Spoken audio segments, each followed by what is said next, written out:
Bapak, Ibu, Saudara-saudari, adik-adik kaum muda yang terkasih, Shalom. Apa kabar hari ini? Semoga memasuki tahun yang baru, kita tetap semangat dan penuh dengan sukacita. Kembali pada hari ini, saya mengajak Anda untuk kembali mendengarkan dan merenungkan firman Tuhan. Kita siapkan hati kita. Tuhan sertamu dan sertamu juga. Inilah Injil Yesus Kristus menurut Santo Matius, dimuliakanlah Tuhan.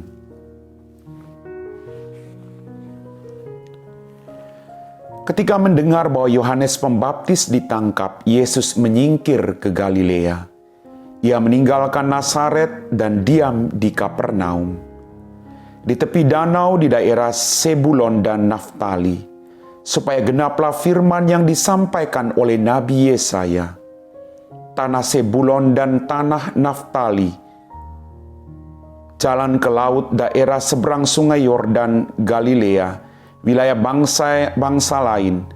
Bangsa yang diam dalam kegelapan telah melihat terang yang besar, dan bagi mereka yang diam di negeri yang dinaungi maut, telah terbit terang.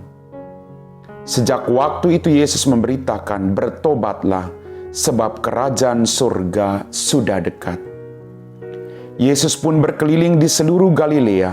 Ia mengajar dalam rumah-rumah ibadat dan memberitakan Injil Kerajaan Allah, serta melenyapkan segala penyakit dan kelemahan di antara bangsa itu.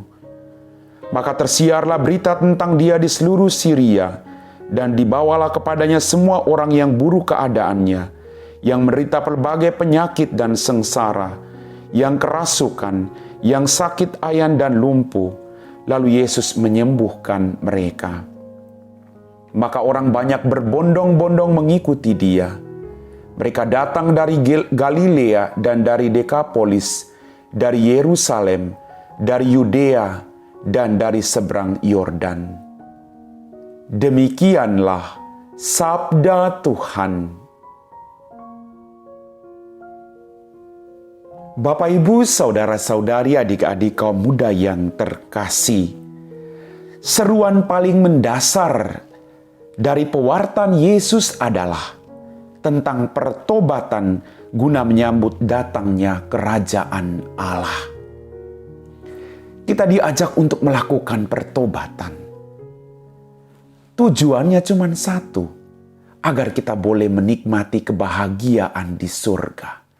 Pertobatan itu membuat kita bisa merasakan Allah yang berbelas kasih. Bapak, Ibu, Saudara-saudari, adik-adik kaum muda yang terkasih, hidup kita sejatinya adalah jawaban atas undangan untuk bertobat yang berlangsung seumur hidup. Bertobat berarti kita memperbaharui diri kita dan memohon kekuatan dari Allah untuk terus bertahan pada niat baik kita untuk mengikuti segala perintah Tuhan. Jawaban itu harus diperbaharui setiap hari karena kita cenderung dikuasai oleh kejahatan. Maka mari setiap hari kita melakukan pertobatan, pembaharuan diri, penyesalan terus-menerus, dan menyadari belas kasih dan kerahiman Allah dalam kehidupan kita masing-masing. Pertobatan itu harus mulai dari diri sendiri. Maka pertanyaannya, sejauh manakah kita sungguh-sungguh melakukan kehendak Allah dan mengasihi sesama dengan melakukan pertobatan itu sendiri? Kalau kedua hal ini kita perhatikan dengan serius, yakinlah kita tengah berjalan dalam semangat pertobatan itu sendiri. Maka mari kita berbenah diri. Tuhan selalu menyerukan pertobatan agar kita bersatu dengan Dia. Amin. Bapak, Ibu, Saudara-saudari, adik-adik kaum muda yang terkasih, kita telah diteguhkan oleh firman Tuhan.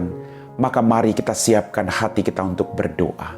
Dalam nama Bapa dan Putra dan Roh Kudus. Amin. Ya Tuhan, kami kembali bersyukur atas rahmat-Mu di tahun yang baru ini. Berikanlah kami selalu rahmat-rahmat yang kami butuhkan dalam kehidupan kami.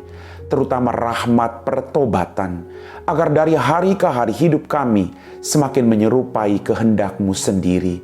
Bapa yang Maha Rahim, berkatilah semua orang yang kami janjikan doa, mereka-mereka yang sakit, mereka-mereka yang sedang bergumul dengan beban yang berat, mereka-mereka yang saat ini sedang mengalami goncangan dalam kehidupan berumah tangga.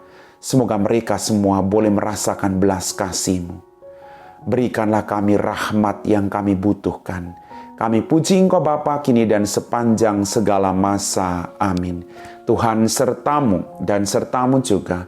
Semoga kita sekalian diberkati oleh Allah yang Maha Kuasa, Bapa dan Putra dan Roh Kudus. Amin.